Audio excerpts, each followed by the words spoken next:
Assalamu alaikum. You're watching Views and News and I'm Faisal Rehman live from our Islamabad studios. Today we'll be talking about this very important 4-day official visit of the Secretary General of the United Nations, Mr. Antonio Guterres, and as we all know that he has issued a couple of very interesting statements, one regarding India, that he is ready, or rather United Nations is ready to mediate. But having said that again, the response from the Indians was the same, as they say, that this is a bilateral issue and the third-party mediation is not acceptable.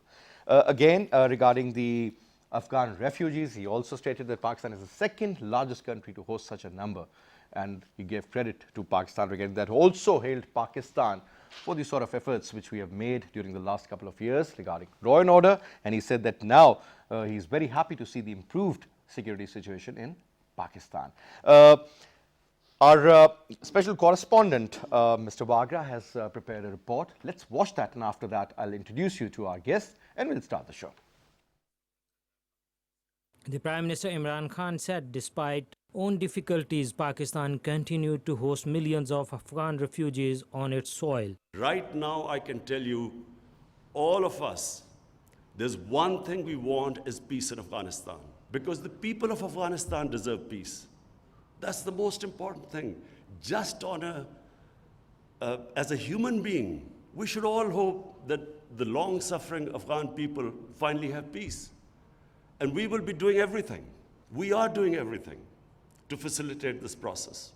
The Prime Minister also expressed concern over the emerging situation in India as well as its actions in the occupied Jammu and Kashmir. PM warned that New Delhi's actions could pose a serious threat to world peace. Prevention is better than cure.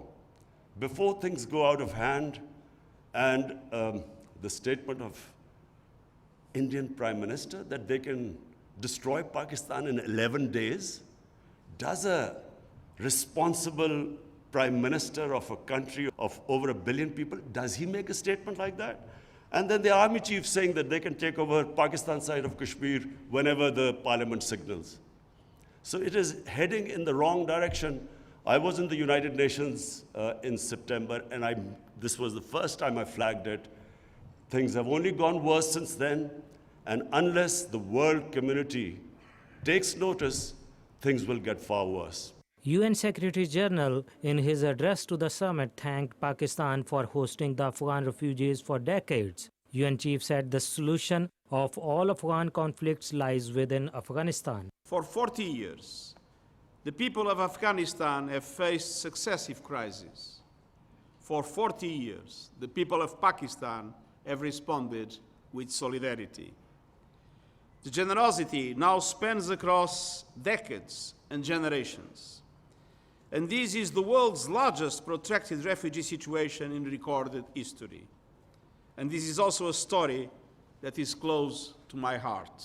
Speaking on the occasion, Afghan Second Vice President Danish Sarwar said they are thankful to Pakistan for hosting Afghan refugees for 40 years. The Afghan Second Vice President said his government wants return of Afghan refugees. However, for that, end of the war is imperative. UN High Commissioner for Refugees in his address said Pakistan's solidarity to hosting refugees is admirable. He said generosity does not come without cost. It has impact on local economy, infrastructure, and security. The High Commissioner said international support to the Afghan refugees remained insufficient. He appealed to donors to lend support for development in Afghanistan. Addressing the summit, Foreign Minister Shah Mahmood Qureshi said Pakistan is pursuing a policy of return of Afghan refugees with dignity, safety, and honor. He urged the world to join hands with Pakistan to provide basic needs to Afghan refugees and enable them to live a dignified life.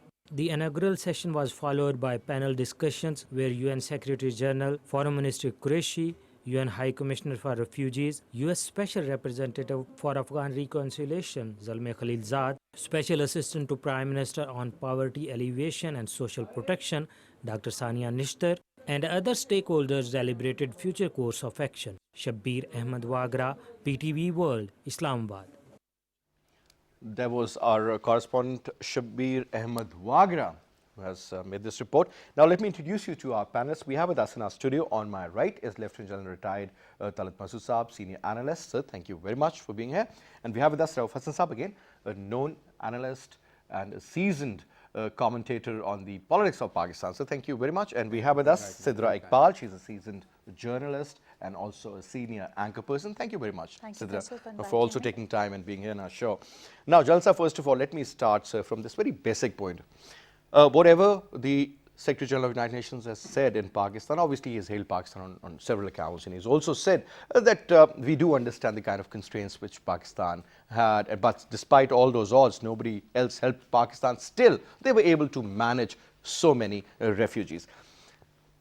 So the UN Secretary General is supposed to be one of the most powerful person, technically being the head of the most powerful body, which was constituted obviously after the Second World War. Now, so this man says that India and Pakistan should talk, and UN is ready to be a part of that. Indians have openly rejected that, and they've said, well, it's a bilateral issue, will stay a bilateral issue, and it has to be done between Pakistan and India. No more third party. So this issue has been pending in the United Nations, and the Indians took them. How can one single country unilaterally decide, which is not even a part of Security Council, and say that we do not even, whatever he has said. We don't care. This is exactly what they meant. So your take. Well, I think it was very heartening what the United Nations Secretary General mentioned in his speech, and the remarks that he have made are extremely sort of encouraging, in the sense that he has really tried to promote the principles of the United Nations Security Council. Indeed. And his remarks about Pakistan's sacrifices that Pakistan has made as regards the Afghan refugees, I think it's so relevant. I don't think the world really is conscious of the fact that Pakistan has made such huge sacrifices. Despite being a developing country, it has hosted millions and millions of refugees. At one time, it hosted more than 3 million refugees. Even today, there are more than 2.5, and people say that it could well be because there are many who are unregistered overseas. So on a poor this is country, the third Afghan generation of those refugees living in Pakistan, sir. So Pakistan has been that generous, and I'm glad that he sort of made a formal announcement on that and recognized and gave credit to Pakistan. Then furthermore, I think the more also very relevant point that he raised about which Pakistan has been struggling and trying to sort of raise the voice of the Kashmiris. So he reiterated, in fact, the Pakistani position that the rights of the Kashmiris should be given, and the UN resolutions must be sort of implemented. And he said that India refuses to implement because I think it takes cover under Article 7 because it's not compulsory. But the fact remains that the voice of the UN Secretary General raising for the people of Kashmir and for the position that Pakistan has taken is a great moral and a diplomatic victory for Pakistan. This is what is being said, sir. This is a moral victory. This is a diplomatic victory. Even the coming to of the UN Secretary General to Pakistan, I mean, that is also considered something very important. That man has come to Pakistan. This was a 4-day-long official visit, and whatever he has said, he has practically supported Pakistan on almost every single account, sir. Whether you talk about the Kashmir issue, or you talk about Pakistan and India rivalry, or you talk about Pakistan and Afghan refugee issue, so on and so forth. Now, sir, your take on the same point. How do you see that? Couple of things you've said and Jan Saab has said. In this age and time, moral victory does not count. It's totally irrelevant. Decisions are not taken on the basis of moral victory. Decisions are taken on the basis of where the big five stand and how they want the world to move, and in which direction do they want the world to move. You also said that the United Nations is the most powerful institution in the world, organization in the world. I totally concede that point. Yes, it is, but only theoretically. United Nations will only do where the big five build a consensus, or are able to build a consensus. I'll give you an example of Palestinian problem. In the capital, when say, it was announced, if you remember, said 9 countries, including USA, supported the issue. And small countries, some of them were from Africa, I remember, rest everybody, either most of them, 80% of them actually were against that decision. I wanted to give you the example of Palestine. Basically, in the last 60, 65 years, how many resolutions have the United Nations passed favoring a Palestinian state? Do we have a Palestinian state? No. We shall not have a Palestinian state unless and until the big five are able to converge, build a consensus around a certain point in time. This is how institutions and organizations work and operate. They don't work on the So basis what you're of saying is on Security model. Council is more important than the entire United Nations, sir? The decisions taken in the Security Council will be implemented. Decisions taken in the United Nations General Assembly are a moral victory, which is what you refer to as moral victory. They are moral victory, but they're not implementable unless they are supplemented by the Security P5, Council. basically. So that is the reason why there is no Palestinian state. That is why we are still stuck on Kashmir. That is why India continues to be intransigent about its own standpoint and is unwilling to listen to the world. The world, see, this is good optics for Pakistan. Let me concede. Let's get to the positives. I think it's good optics for Pakistan.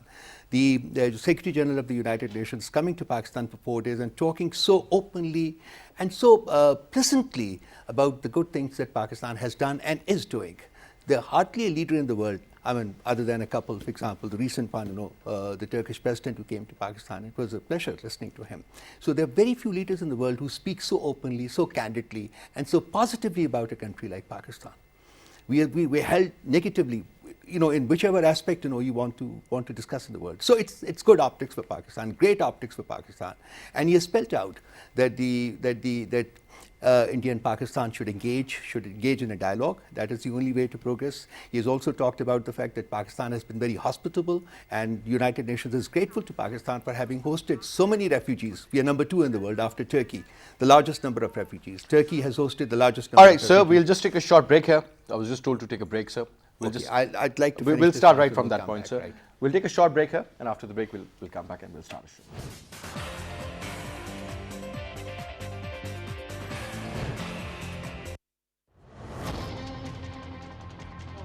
Of the Pakistanis open and the hearts of the Pakistanis opened.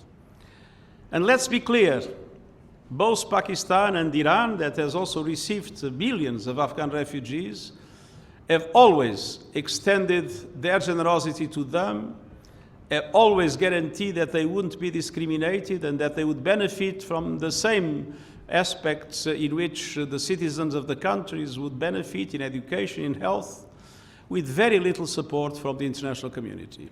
Having been High Commissioner for Refugees during 10 years, and doing our best to support Pakistan as to support Iran in relation to Afghan refugees, we know that our contribution and the contributions that we were able to channel from the international community were a drop in the ocean of the needs of the Afghan refugees and of the communities hosting them. And that is one reason more why in this moment it is very important to ask the international community to come together to support the peace process, to come together to make sure that a peace process that has started can be concluded and can be concluded with success. The Afghan people deserves it and the world needs it. But at the same time, the international community needs to come together to fully support the reconstruction of Afghanistan and to create the conditions allowing Afghan refugees to be able to go back home in safety and dignity, because their country has rediscovered peace and has rediscovered prosperity. And creating also the conditions for regional cooperation based on that same peace, taking into account the extraordinarily geostrategic position of Afghanistan in the center that links not only the refugee hosting countries of today, but Central Asia and further afield, creating here, or being able to create here, a zone of international cooperation and common development, bringing benefits to the citizens of the countries of the region that until now, unfortunately, the war in Afghanistan has not allowed to develop. At the same time, I want to say, as Secretary General of the United Nations, how much we appreciate what has been the very strong commitment of Pakistan towards the United Nations and towards multilateralism. Pakistani peacekeepers are one of the most important assets we have in our missions around the world. At the same time, Pakistan has completely implemented inside its own policies the Agenda 2030, the Sustainable Development Goals, our blueprint for fair globalization, And Pakistan is in the front line, both in the front line of fighting climate change and in the front line of suffering the impacts of climate change, what corresponds to us a vital priority. During this visit, I had also the occasion to listen to the concerns expressed by the different authorities of Pakistan in relation to the situation in Kashmir, and the United Nations will, of course, be faithful to the principles that we have always had in relation to the need for Security Council resolutions to be implemented, in relation for the diplomacy and dialogue to be able to solve the problems that exist. And once again, I offered my good offices in this regard, and to claim that in these situations, full respect for human rights and fundamental freedoms is essential. We were able to understand your concerns, and we will be able to do what is in our mandate and in our capacities in relation to the response to those concerns.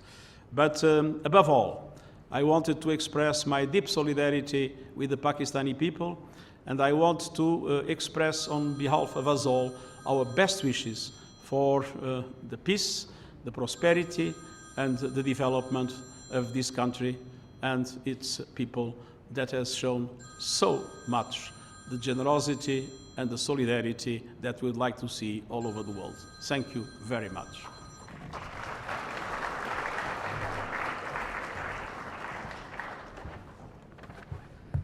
Thank you, Secretary General, for your warm words. I now have the honor to request President of Islamic Republic of Pakistan, His Excellency Dr. Arif Alvi, to give his welcome remarks.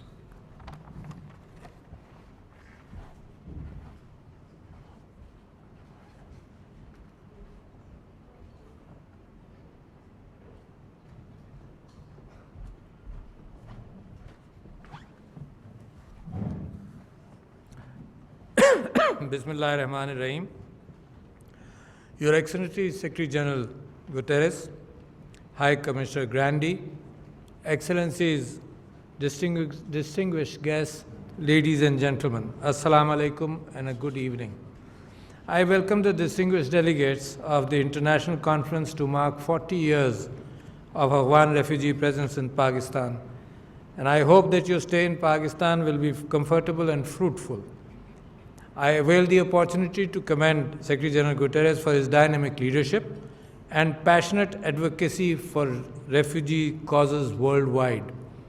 And since he's been in Pakistan, I've been following what he has been saying, and I must appreciate the fact that a moral and ethical-based leadership at the United Nations has the potential of doing wonders for the world community at large. Pakistan is hosting this conference at a critical juncture, and examples for support and solidarity for refugees are few, while instances of closed borders, as the Secretary General mentioned right now, are many. What we learned over the last 70 years, 80 years from the West was a continuous insistence on humanitarian issues, on human rights. But the world is changing. The world is changing in a direction where the walls of the borders are getting bigger and bigger in height. People, countries are not ready to take 100 refugees and they are allowed to drown in the Mediterranean or in the rivers dividing the borders. But they're not ready to take even 100 refugees. While Pakistan, outstandingly, as it was mentioned, had 5 million refugees at one time, and 2.7 million refugees, Afghan refugees, are still in Pakistan. Your Excellency, this is despite the fact that we are not a very rich nation. But I made a claim while I was in a meeting about 10 minutes ago with the Secretary General, and I'm proud of the fact that not a single voice in Pakistan I remember among politicians from any party who ever said that the refugees have to be sent back or the refugees have to be prevented from coming into Pakistan. Your Excellency, not a single voice, and that's what makes me proud of Pakistan. I believe that the Afghan peace process is very close to its completion, and thanks to your efforts and thanks to the consultations happening throughout between all the powers and the neighbors. And I am hopeful that once this peace process happens, and then situation will be created which will be good enough for the refugees to start returning to Afghanistan. But at the same time, Your Excellency, what we discussed previously was the fact that Pakistan has learnt a lot over the past 30 or 40 years. What Pakistan has learnt is very unique. Pakistan has hosted the highest number of refugees in the recent years in the world, and not a rich country. And our hearts were open. We hosted them because they were our neighbors, and we hosted them because any human being in misery, and especially our neighbors, we should be hosting them. That's what we learned. And we are proud of that fact. We also learned that polarizing our own society and our own country into people divided into extreme positions is a very dangerous trend. That's the second lesson we learned. The third lesson, which I believe Pakistan is very proud of, is the fact that we won the war of terrorism on our land. Very important. We're the most experienced nation in the world which has been able to clear itself of terror and has been able to fight terrorism. That's what we learned. So therefore, when India's belligerence in Kashmir took over as soon as this government came into place, and the Prime Minister made an offer of peace to India, continuing peace. This was not a new officer, but our Prime Minister was insistent in the fact that we have to handle poverty, we have to handle education in this country, and he made an offer of peace. And because it was not responded, the Prime Minister believed that it has happened because of the fact that elections are due in India. But we realized after Pulwama and other actions that our Western neighbor has not learned the lessons which Pakistan has learned. And when that attack took place, Your Excellency, the entire Pakistan leadership, not only of one singular party which is in government, but of all parties, the entire media of Pakistan, the entire people of this country talked about peace, wanted peace. And on the other hand, that is why we have learned this. That's why we were talking as a nation from experience. And on the other hand, across the border, the entire nation, the entire leadership, all the media, and everybody was hyping and war. So that is a good example of where Pakistan is at the tipping point, having learned historically, have shown a moral and ethical fiber in their spine, that despite poor economy, we have had a big heart and we have learned big lessons. So this has been very important. And today, I believe, and I was mentioning to the Secretary General, that the world needs togetherness. There is global warming. There are issues which are very big in the world today. The footprint of mankind on the limited resources of the earth is something which requires cooperation.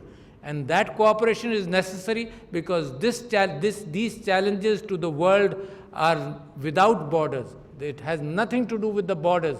People have to come together. And when we have immature leadership, the result is that the cooperation which is necessary, which has endangered mankind, cannot take place, does not take place, and wars and isolation and xenophobia and Islamophobia and things which are definitely evil take the charge and take leadership. Sir, I am requesting for the United Nations that Pakistan in its infancy and United Nations in its infancy we believed in each other, and Pakistan, the United Nations passed 12 resolutions, and we hope that the world would be more peaceful, and these resolutions have to be implemented. Your Excellency, this is Pakistan's request that the work has still to go on. The UNMOGIP, the United Nations Military Observers Group in Pakistan, and India should allow the United Nations military observers to go into Kashmir and see what is happening. Human rights of Kashmir, we are requesting the United Nations, thank you. We are requesting the United Nations that the human rights issue and the report since after August 5 should come out. We are requesting we are asking and demanding that the Indian government should open up Kashmir to the media, so let the people, if the things are hunky-dory and are very good, the Indian government should open up and allow people to travel to that place and see what is happening. At the same time, we are fearful that India is getting into a quagmire with the Citizens Act and also with the Refugee Assam Registration Act, and there is a polarization in India which is going to be dangerous for the world. Pakistan has learned India is falling into the same pits which Pakistan has moved out of, and I believe that unless these things are exposed to the world, the future in India is bleak, and therefore the way the Afghan war affected us, the things which may happen in India will affect the peace in Pakistan also. So we believe that international pressure is essential to stop India from creating a situation which further deteriorates peace in the region. Welcome, Your Excellency. Welcome all the delegates who have come here to this conference. Thank you very much. And we have a lot of hopes in peace and through the United Nations. Thank you very much.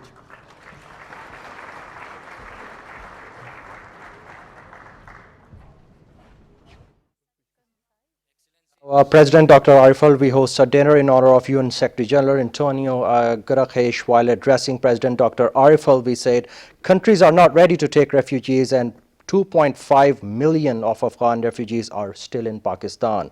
Pakistan is hosting Refugee Summit at a very critical juncture, and we won war against terrorism at our land with the most experienced nation. At this occasion, UN Secretary General Antonio Guterres also addressed and said Pakistan always welcomes refugees and it's important for international community to support peace process. This was the update for now. We'll keep our views updated. Stay tuned for more.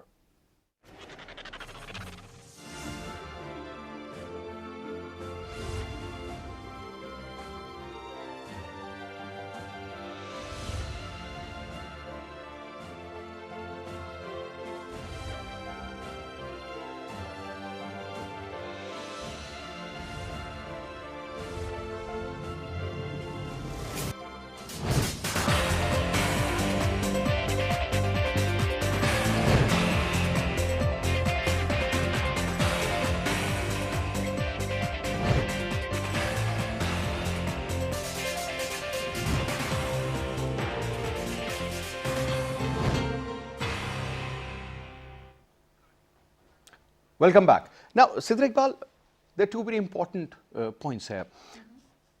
Rauf Saab just mentioned about the element of morality, and he says it doesn't exist. And technically speaking, it should exist, but looking at the current circumstances and whatever is going around us, and looking at what is happening in the United Nations and maybe in so many other fronts, morality doesn't matter. It's your economic power, it's your strength basically. That is the first and the foremost important part of the whole deal. That matters more.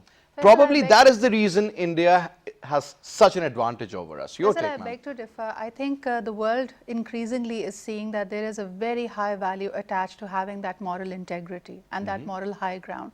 Because at the end of the day, the crisis that the world faces when it comes to refugees, it's very much a people's problem. And Pakistan indeed is rising with compassion and with generosity. Look at Nelson Mandela. He had every right to be angry, and he showed the world that there is power in forgiveness. But I do agree to the extent that generosity cannot be one-sided. I mean, even what we saw at the event itself, I was there at the entire ceremony. We saw some very important statements come out of the UN. The Secretary General praised Pakistan for the contribution we've made, not just in the case of the Afghan refugee, but for international peacekeeping. I mean, we are the biggest contributors when it comes to that, and there's an ode to the Pakistani military and the personnel that goes and serves around the world. But the fact remains, it was very disheartening, and it was rather infuriating for me as a Pakistani to notice that even at a forum like that, we heard that the Vice President of Afghanistan turned around and said that Pakistan is a safe haven for terrorists. And therefore, thus the statement by Prime Minister Imran Khan in so many words that, we're talking about refugees, and it is absolutely impossible to tell who comes with them. That statement was supposed to come, unfortunately, and it did come. But then what generosity and solidarity of 40 years do we speak about? We welcome them with open arms. We are being pushed to have more inclusive policies. But if this is going to be the attitude, if this is the grudge that they continue to hold against Pakistan, then how do you imagine a peace process? How do you imagine a peace process where this continuous finger pointing? There's another very important point. If you remember, during the time of Nawaz Sharif Sahib, when he was the Prime Minister, there was this debate, and I remember Jal Saab, who was the Minister for Saffron, he told us that now we are sending them back. He was talking about the refugees. But honestly speaking, I did a few shows on that particular topic, and the interesting part was that everybody agreed that we should send them back.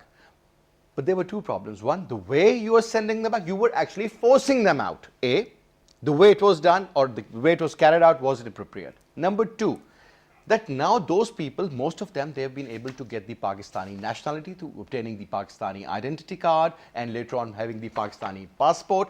And now they're not the second, they're third generation which is born in Pakistan, is living in Pakistan. Faisal, I hate to refer them as people whenever we talk about them as pawns in the larger game. See, there's a very important saying where people say nobody is willing to put their child on a boat unless the water is safer than the land.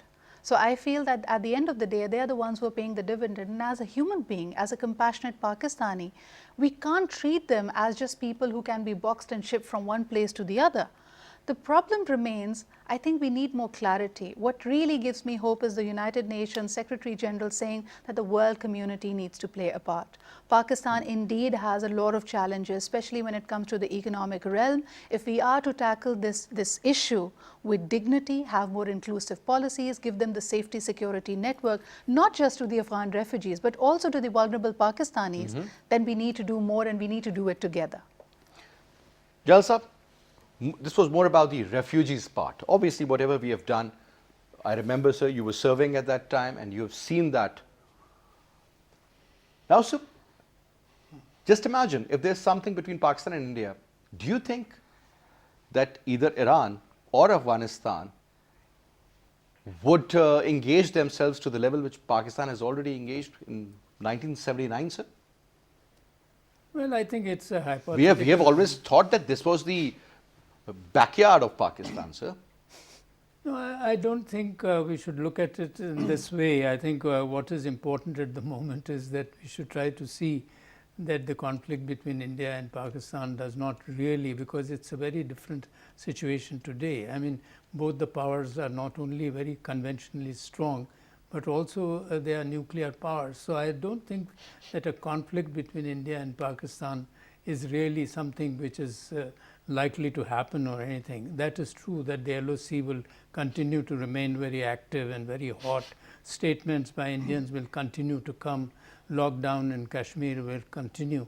But at the same time, a war or anything like, or a conflict, because that conflict will not really be as regards the outflow of refugees, it would be catastrophic and its outcome cannot even be imagined. So I don't think there is any comparison between what had happened in the past and what is likely to happen, God forbid, if there was a conflict between India and Pakistan. What is really important today, and in the context of the UN Secretary General, is that the way that India has snubbed his very conciliatory statement, in which he was very guarded, but at the same time tried to sort of see to it that the resolutions of this United Nations Security Council are implemented in good faith, and he tried to remind the world and also in a way India and Pakistan, and said that the problem needs to be resolved. So I think we should focus on that. But I fully agree with you the way that you said that there is a greater recognition today about the moral and the aspects which are based on, and policies which are based on principles, and the way the principles are being defied by India. I think the world is taking note of that. That is true that India can afford to defy that because of its certain economic and certain, what they call that the big powers, especially the five, the kind of influence they have, their policies are based on expediency and not on the basis of principles. But you know, several voices are being raised at the the human rights organizations, the very important very important newspapers like the New York Times, the Washington Post, and the British newspapers, and also the Indian newspapers at times have brought in articles like the Hindu and others. So I would say that India should not really rest and think that, well, it can defy the world, it can trample the human rights of the Kashmiris forever, it can put Kashmiris in a lockdown for a year or two. That is not feasible. I think you will find that voices would be raised, and I think this visit gives a great impetus to the people of Kashmir and brings into focus what is happening in India and what is Indians doing to the Kashmiris. Faisal, if I may please add go ahead. just Yes, one ma'am. thing, we must also pay attention to what is happening in India this morning. While we have been talking about this very important visit, in the wee hours of the morning, Debbie Abraham, the British MP, she was denied the visa, she was I denied, remember, she was yeah. actually The deported British and told that she's been, parliamentary, suddenly her visa has been She is revoked. very vocal, And actually. she's the only one who's been vocal about, the revoking away the Article 370. 370, So yes. it's not really about, how the world is seeing it or what Pakistan would like the world to see, but it's actually India's own doing. I mean, somehow this bullish behavior has certainly gotten to him. They've become increasingly intolerant, and it just feels like they're not ready to listen to anyone. Now, Rauf Saab, a very important point raised. I mean, do you think Modi is making mistake after mistake, sir? He's made many mistakes. Yeah. And he will continue to make mistakes. Yet Is- I contend. Do you believe those mistakes yet- are favoring us yet in one way I or the other, sir? Yet I contend that the world will do nothing in the end. I strongly believe. Yes, optics, good optics. Yes, Pakistan has been very compassionate, particularly under Prime Minister Khan. I think it's a new Pakistan that we are seeing. But this is not the way the world works. Unfortunately. This is not the way the world works. The world works by so many other measures. The economic connectivity, the fact that that Indians are 1.2 billion, that matters a lot to the world. Look at what France does. Look at their statements, for example. Yeah, Even the totally US, in for favor of example, India. their statements. Look at great UK. Look at their statements. Except for China. In the United Nations Security Council, which other country has ever supported us? And I don't think there's any likelihood of any country supporting us in the foreseeable future. That is the way the world works. I mean, I'm not happy with that. I'm not saying that that's good. It should not be. The moral measure, must be a constituent, to the world powers taking a decision. But unfortunately, it is not. And we must face the fact. 2, will the US pressurize India to hold plebiscite in Kashmir? Why should they? Would any other big 5 countries, any of the other big 5 countries pressurize India to hold plebiscite in Kashmir? No, it will not. Now, what we are seeing now happening in this country, of course, we have taken on Kashmir for the first time in a serious way. For 70 years, no other government ever took Kashmir in such a serious way and took it to the World Forum. We have, and we continue to do this. But that is good for optics. We will continue raising this. But in terms of actually finding a practical solution to the Kashmir problem, you need to sit across the table. Now, the point is, You sir, need to sit then and what talk to do? about it. Now, the No. United Nations chief says that, well, there is an issue, and we are ready to be a party. The Indians say that we will not accept any third party because it's a bilateral issue. The 5 P5 countries primarily, 4 of them, UK, United States, France, Russia. and Russia, they have all economic interest. I mean, look at the Yeah, military that's it. hardware they're selling to That's India. right. That's it. And that matters. That's exactly the point. So this means that this is not going to be sorted This out, is- this is the- or are we heading I was coming towards to a war? that. I was coming to that. But the only way I look at it, I have studied this. I mean, I've been in this problem. We Kashmiri migrants. My family has been in the Kashmir politics. The fact of the matter is that at the end of the day, it is the people of Kashmir who have to fight for their freedom. I see that as the only option. And this is why India is not going to, I beg to disagree with my friend, General Saab, that India is going to lift the lockdown. No, India will not lift the lockdown. The world will not pressurize India to lift the lockdown. Because they know that if the lockdown is lifted, there's going to be trouble in this part. How long? About So, a million soldiers could be stationed there, sir? I'm not. And how long can those people it's be not possible for me. You indoors? see, like 6 months ago when they did it, okay, we said they can't do it for more than a month or 2 months. But Let me just finish, Yeah, please. Then 2 months passed and we said, okay, they have to do it now in another 1 month. And we've been living like that. It's 6 months now, more than 6 months now. I think it's going to go on for a long time. And before lifting the lockdown, they're bringing about changes within So at Kashmir. some stage they would opt for the plebiscite. Yes. And they would say, yes. no, please get it done if you insist. When they have The done what they need demographics to do. once they've changed. That's right. So there's a pragmatic, there's a method to this madness. What they have done, there's a method to this madness. And all that is already being done in Kashmir. That does not mean that we should stop fighting. That does not mean that we should stop raising it at the World Fora. That does not mean that we should stop talking about it. That does not mean any of those things. But it means that we have to bring a level of pragmatism into what we should or should not do.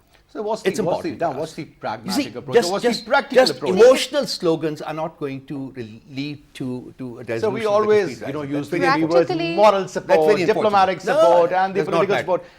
People say it's not enough. Yeah, that's not enough. Faisal, That hasn't pragmatically worked for 70 speaking, years, will not work for I think we need another to have 70. more clarity about what the crisis is. Yes, the world is not cognizant of the Kashmir issue, and we unfortunately have also had a hot and cold rallying around it. Sometimes we really take it up, irrespective of the fact that this is the cornerstone of our own foreign policy. There are times when we sort of just evaded the issue. Now when the focus has come back, I think it's more important for Pakistan to let the world know that it's more than the Kashmir issue. Like if you look at the Citizenship Amendment Bill, the way they have raised it into a modern day apartheid, when they are willing to welcome in refugees, expedite their citizenship to India only if they are non-Muslims.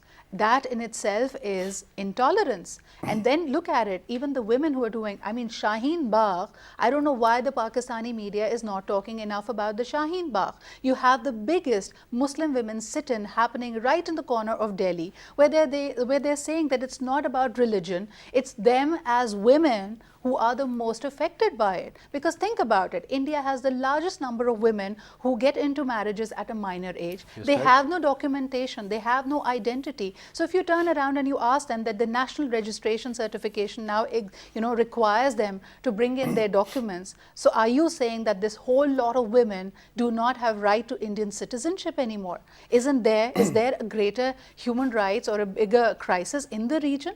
But I don't know why we just have this myopic view of only looking at it from the Kashmir lens. Yes, Kashmir is important, but what is brewing in India, we must lay stress to the world that right now we're talking about 2.5 million Afghan refugees. What about the Muslims in India I totally understand. start feeling unsafe and come to now Pakistan? tell me something, that looking at the last 6 months, forget about Kashmir for a moment. Post this act, CA, Citizen Amendment Act. Now after that, the way things have changed, I've never seen so many Muslims. Maybe it's not covered the right way, not in an appropriate manner, because Indian media is so biased, as we all know. Now, during the last 6 months, do you think the damage has been done when we talk about the secular India or the democratic India or the largest democracy for that matter? They are damaging their own self now. This is what a lot of people believe. India is going to bleed from within if this continues. This is what the concept is now. Faisal, it's just not about them bleeding. As Pakistanis, as our government being responsible for our 22 million people, it's more important what is going to be the fallback on us. Like if you have an Afghan crisis, that automatically has an impact on Pakistan. Likewise, if India's fabric becomes less secular, we can already. Yeah, we can very well expect Muslim Indian refugees coming to Pakistan, trying to flee that regime. So are we ready for that? Number one, to begin with. And yes, they may have damaged their damaged their image around the world, but you have to see that they have somehow followed the Israel model. They somehow 100% feel actually, that it whatever seems like a carbon Israel copy. can get away with, they're trying to do the same. Yeah. Acquire the place, have settlements, have your own people. That's exactly there. what India is doing in Kashmir. Exactly. Jalsa. No, I think whereas they are no doubt copying what Israel has been doing, and they have been sort of encouraged by that. But I think the model that they are copying is not really relevant to India, because India is much too large. and India has got, a population of 1.2 billion people, whereas Israel is a very small country. So you cannot draw parallels between Israel, what it is doing, and what if India does what Israel is doing. It's not necessary that if Israel had succeeded in suppressing the Palestinians, it is They're possible doing the same, to, General Saab, aren't they? you see, they may be doing the same, but ultimately you have to see that they are not only suppressing the Kashmiris, they are suppressing the Muslims, they are suppressing the minorities, they are and because of that their economy, which was going very high, is going down. So you see the consequences. Once the consequences are there, then the Indian secular movement is also not completely, it might be lying dormant at the moment, but there is a very strong feeling within India as well that India is going the wrong way. And India has a secular tradition, India has a democratic tradition, which has been its strength. And if it really applies its strength, it revives its democratic and secular character, then you will find that there will be opposition from Hindus as well, and there is already an opposition. So I don't think you should just think that just because the big five, think that we have to support India under any, or at least the big four have to support India under any circumstances. It would be, you see, the Americans did everything possible in order to suppress Afghanistan. And I used to hear the same story that, the Afghans will be completely suppressed. What can the Afghans do when you have a country like America, trying to suppress them? I heard about Vietnam, exactly the same story, that, what can you do if the, French will do that? So these things you can't really predict in this manner, because there is some inner strength through which these people resist this oppression. And this inner strength is with maybe it's the element of faith. And there is no strength as far as moral strength or anything regarding the policies that they are pursuing, except for extreme Hindu nationalism, which is very sort of it's not alarming, it's very dangerous. Yeah, very dangerous, and it will ultimately destroy India, because India is a multicultural, multi-religious. Exactly. If you look at the country, there's the different portions. I tell you something. We don't wish ill for India. We don't want that. But at the same time, we think that the policies that they are pursuing are completely unacceptable, and especially the policy that they are pursuing in regards to Kashmir and in regards to the minorities and Muslims in particular. So, in short, sir, Modi is, I guess, sitting on a ticking bomb. Let's see. Anyway, Jalsa, thank you very much. It was a pleasure. Thank you so much. And that's all we have for this, sir. I'll see you tomorrow, inshallah. Till then, you take care of yourself. Khuda Hafiz from our side.